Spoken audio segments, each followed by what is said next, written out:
92.5. That's to you. All right, we're here. Terry Crews. Hi. This is so cool to meet you. Oh, thank you so much. How you doing? Fantastic. I just saw you yesterday on TV bouncing around with a very green suit. That's it, man. That's what I do. I do that at home. That's what my kids are like, okay, stop bouncing, Daddy. Stop it.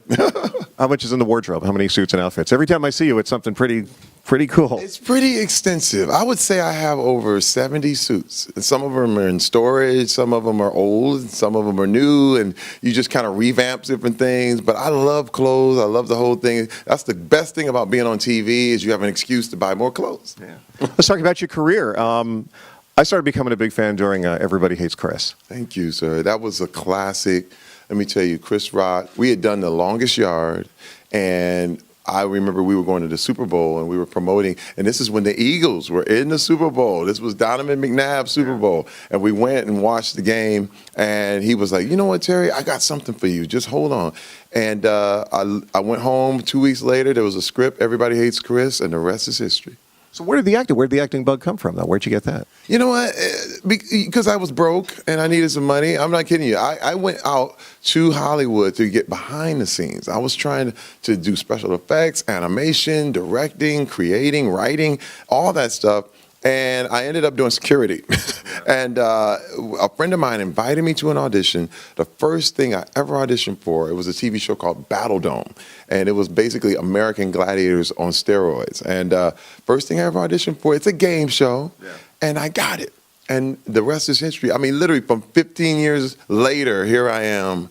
But it goes full circle from one game show to the next. So when you were starting out, say you're in, say high school or even a kid, what did you want to be when you grew up? You know, I thought I was going to be a special effects artist. Really. I had an art scholarship before I had a football scholarship. So the arts are always big to me. I'm left-handed, right-brained, sketching, drawing, all that stuff.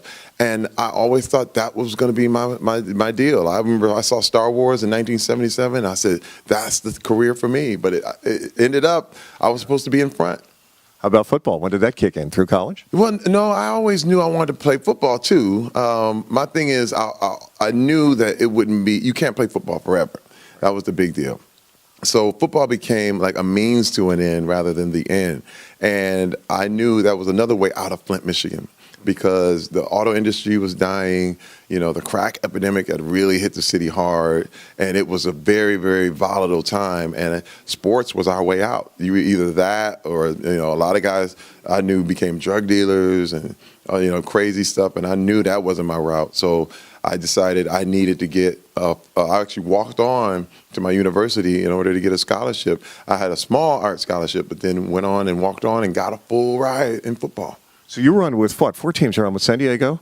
Yeah, I was a little bit more. It was because I just spent camp with a few teams. I was on the Rams, Packers, Chargers, Redskins, Eagles, and I even had a stint in the NFL Europe playing for the Rhine Fire in Germany. So I was a little bit of everywhere, but I kind of stuck with the Rams, the Redskins, the Chargers, and then a little bit with the Eagles. Tell us about your little bit with the Eagles, because it is Philly. Yeah, let me tell you something. It was weird because I got picked up right before the playoffs, and we were going on our way to play the San Francisco 49ers and the whole deal. And I remember spending Christmas Day at the Holiday Inn across from the Veterans Stadium. I had 2 pancakes. I'll never forget it. I had 2 pancakes. I was looking down at them, and I was looking up at the Veterans Stadium across the street, and a tear dropped into my pancake.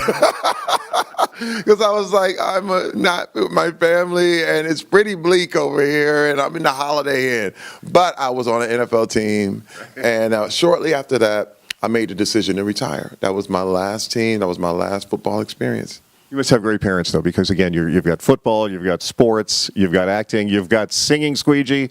I mean, there's so much going on. Yeah, there's a lot, man.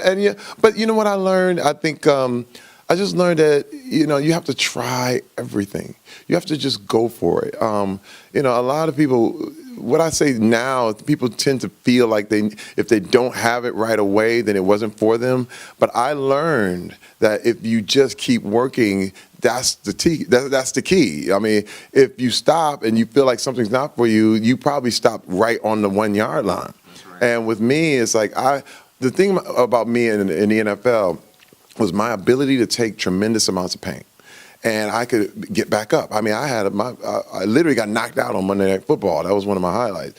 And what I did was like I turned that around in any business where you just keep going, keep trying, keep fighting, and get back up. And eventually you will get it. This is not, nothing is automatic. Everybody says, well, it was just for you. It's like you're a natural, but that's not true. There's no such thing. You have to earn it. You have to, the more you do it, the better you get. Now, I learned this with Millionaire. You've done it all, and now doing Millionaire. So congratulations on that. Oh, thank you. It's the best job in the world. I mean, to give away money during hard times, it's a giveaway. It's what it is. You answer questions, and it's a bright spot in daytime. A lot of daytime can be really kind of sleazy. If you look at it, it's like you are not the father and this and that. A lot of that, or and for me, I wanted to be the bright spot. I wanted people to feel good. You didn't feel like you needed a shower after you watched my show. Terry, thank you so much for your time. Hey, you got it, my man. Thank you. All right.